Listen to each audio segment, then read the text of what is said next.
Welcome to Electrified. It's your host, Dylan Loomis. Quick shout out to my newest patrons, Clark and Javier Q. Thank you for choosing to support the channel. First up, I want to highlight a few things from this note from Jefferies on Tesla stock after some investor meetings with Martin Viecha and some Berlin factory tours. Martin's message focused on ramping production, of course, but it also focused on the further reduction in cost of goods sold per unit. Over the last 3 years, Tesla has been able to reduce its unit cost of goods sold by around 60%, driven by things like product design, avoiding complexity, and plant layouts. They say Tesla committed to battery agnostic dual manufacturing and sourcing, with stationary no longer cell starved and eligible for Inflation Reduction Act incentives. Now, although stationary may not be cell constrained, it is definitely semiconductor strained, as we learned on the Q2 call. And of course, being battery agnostic to some degree is the best way to scale. And they said megacasting or the gigacast only compatible with a structural battery pack, so actual production for the rear part with higher productivity expected when the structural pack is available either in-house, but earlier if it's outsourced.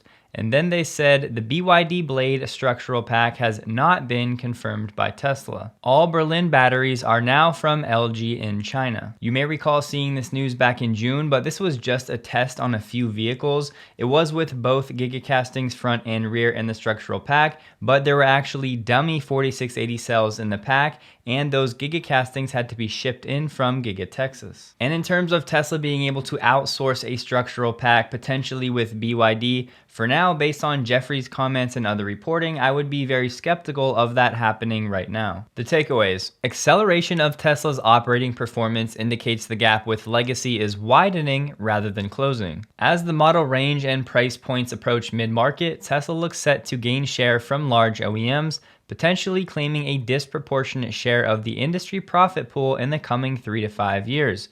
The point, some of these Wall Street analysts are still slowly waking up to the Tesla narrative. The accurate one, that is. Personally, I think price targets for the most part are pretty useless, but here they are from Jefferies if you're wondering. Now, in some European countries, we have a rear-wheel drive Model Y available. Now, the cost is going to vary on your country and in some cases fairly significantly, but before anybody jumps to conclusions saying that Giga Berlin is now making this rear-wheel drive vehicle when previously it was just the long range and performance, I wouldn't go so fast. These could still be coming from Giga Shanghai, and this is just an anecdote in a Reddit thread, although somebody said LFP battery according to Tesla sales rep in Denmark. So could this be an LFP BYD Blade battery pack that's structural coming out of Giga Berlin?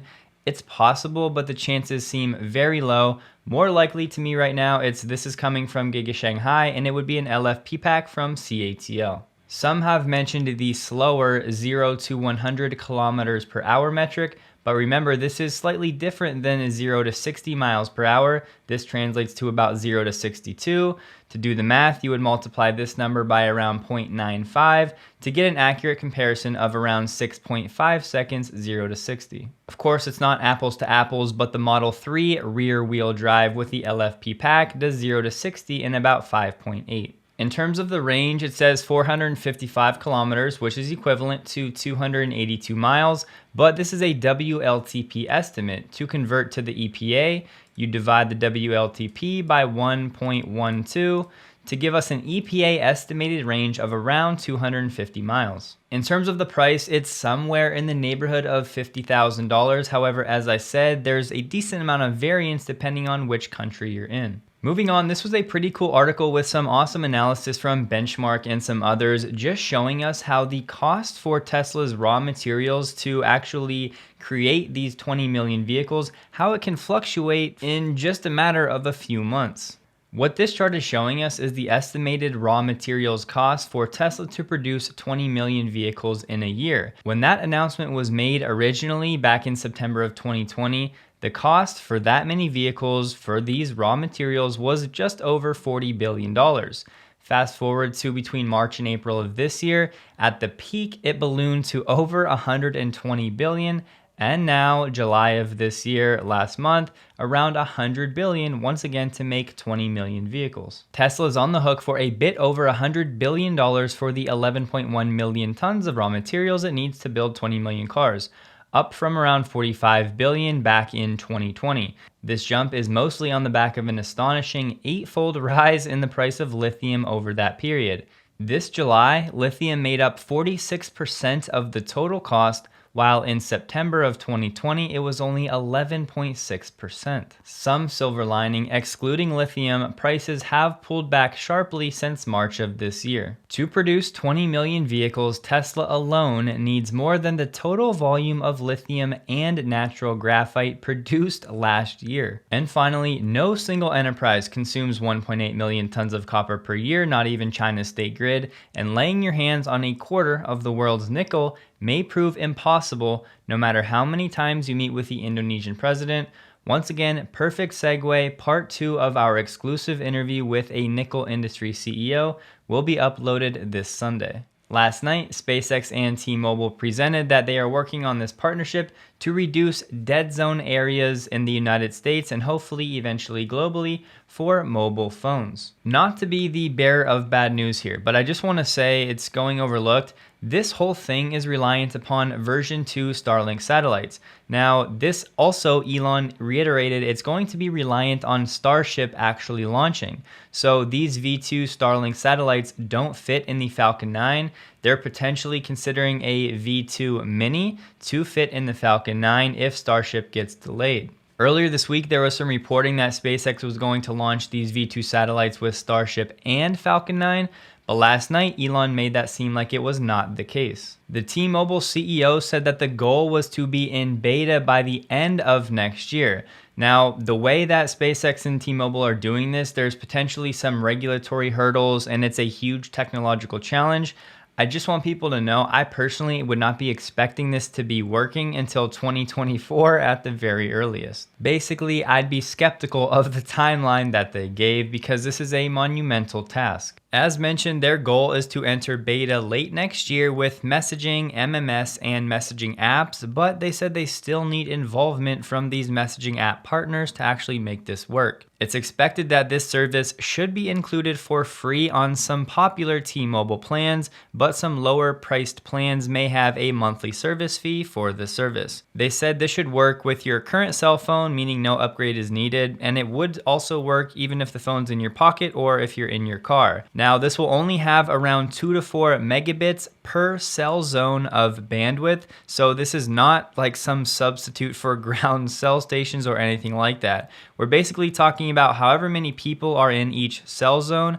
That's around 1,000 to 2,000 voice calls at the same time, or hundreds of thousands of text messages simultaneously. To start, it's just basic connectivity in emergency situations. Of course, the news for us, TOSV asked, will Tesla be getting this service as well with the premium connectivity? Elon said yes. At this time, we don't really have any information on the detail of what this would look like, but once again, I wouldn't expect anything like this until 2024 at the earliest. And once again, just to reiterate, this is not meant to be some replacement for ground station cell towers. This is really just focused on current dead zones and emergency situations, giving people some limited amount of connectivity to make a call or send a text. Given that limited bandwidth of between 2 to 4 megabits per cell area where there would be presumably multiple people, how valuable will that be for a Tesla vehicle? I think at this point it's anybody's guess, but let me know what you think. On that note, today the FCC upheld the decision to approve a SpaceX plan to deploy some Starlink satellites at a lower Earth orbit. Back in 2021, they won approval for around 2,800 satellites at that lower orbit. With interesting timing, it looks like at Apple's event next month on September 7th, they may be unveiling their own version of this service for iPhone customers, specifically the new iPhone 14. Speculation is Apple's plan would also be free, but theirs would require no rule changes, where what T-Mobile and SpaceX are doing is a bit more ambitious and could face some extra regulatory hurdles globally. However, the rumors are saying iPhones would need a special modem chip, whereas what T-Mobile and SpaceX are doing should work with current cell phones, so Apple's version may only be for the iPhone 14 and newer versions. Potentially very exciting news as Panasonic is considering another $4 billion battery factory here in the United States, this one potentially in Oklahoma, that yes, would be in addition to the plant it already decided on in Kansas. To be fair, right now there are no guarantees. Panasonic has said one of its priorities for the United States is commercializing a new type of lithium-ion cell, the world's most advanced cell, yes, the 4680 format. Governor Stitt said it would be one of the largest factories in the entire country, just a humongous factory. Infiniti unveiled its concept future EV, the QS. Once again though, just a concept. If anything, we shouldn't expect any type of production for an Infiniti EV until 2025 or after. Just in case you're in these following locations, Tesla does have another VPP type of project going called ConnectedSolutions. This would be certain locations in Massachusetts, Rhode Island, and Connecticut. Your Powerwall could earn as much as $700 a year in Massachusetts and Connecticut and up to $1,000 per year in Rhode Island. If you want more information, the link will be below. That'll do it for today. Please take a second to like the video if you did. Hope you guys have a wonderful and a safe weekend, and a huge thank you to all of my Patreon supporters.